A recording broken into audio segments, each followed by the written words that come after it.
Chairman Neal, Ranking Member Teaberry in the subcommittee, I appreciate your invitation to appear here today and provide my views as to the tax policy effects of H.R. 4337.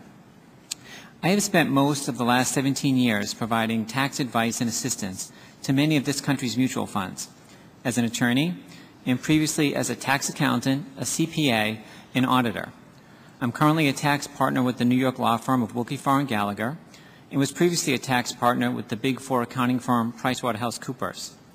I am also currently the chair of the Investment Management Committee of the tax section of the American Bar Association. However, today I'm not appearing on behalf of any client or any mutual fund company or any trade association or even on behalf of the ABA. I'm appearing solely to provide you my views with respect to this legislation. In my view, mutual fund tax legislation should pursue the twin goals of increasing the accuracy and consistency of tax reporting and also enhancing investor protection and investor fairness. In my view, this Act's provisions advance these tax policy goals. I will touch on selected parts of the legislation and give you my views as to the tax policy issues. First, capital loss carryovers. The current rules for RICs that capital loss carryover deadline should apply to a RIC after 8 years, but do not apply to individuals investing in the same securities, makes little sense from a tax policy standpoint. The same can be said for the current RIC rule that all capital loss carry forward as short-term losses. In my view, the elimination of these differences between RICs and individual investors promotes fairness among investors. Second, qualification failures for reasonable cause. While the purposes of the RIC qualification test are to restrict the benefits of RIC pass-through treatment to investment funds only, it seems inappropriate to disqualify an entire mutual fund solely due to what may be minor and temporary compliance failures. A more narrowly drafted penalty regime, such as proposed in the Act, would tailor the applicable penalty to the amount of the inappropriate profit, which would seem to promote fairness for fund shareholders.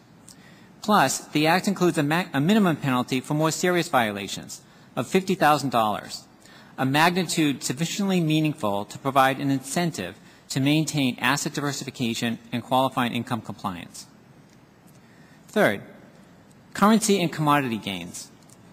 With respect to currencies, this provision would codify the current regulatory tax rules allowing mutual funds to invest essentially without restriction in foreign currencies, and would allow mutual funds to invest in commodities directly rather than indirectly as currently allowed. There's no tax policy reason for restricting the purchases of currencies or direct investment in currencies and in commodities. The degree to which mutual funds should or should not invest in currencies or commodities is an assessment that more appropriately belongs with the financial regulatory agencies than with the tax authorities. Fourth, preferential dividends. The Act would repeal the preferential dividend rule. The current preferential dividend rules can potentially jeopardize a fund's RIC status. Rule 18F3 of the Investment Company Act of 1940 today regulates the operations of multiple class mutual funds and provides a much better regulatory structure for the assessment of the needs of investors and for determining the appropriateness of mutual fund expense allocations. In my view, the 1940 Act provides a better regulatory structure than purely the Internal Revenue Code. Fund of funds. Foreign equity funds and municipal bond funds lack look-through rules when these types of funds are invested in other RICs. Such look-through rules would promote tax fairness so that such RICs are situated the same as individual investors and as other RICs that invest directly in foreign equities and municipal bond funds. In my view, this Act provides effective tax policy on this issue. The last one I wish to touch on is modifications to distributions and allocations and information reporting. There is no longer a tax policy reason for a 60-day shareholder notice requirement. The 1099 rules now provide all needed tax information to investors. The 60-day notice rule should simply be repealed. The Act's provisions also allow for the grouping of tax returns of capital and other tax reporting categories of dividends into a single later calendar year.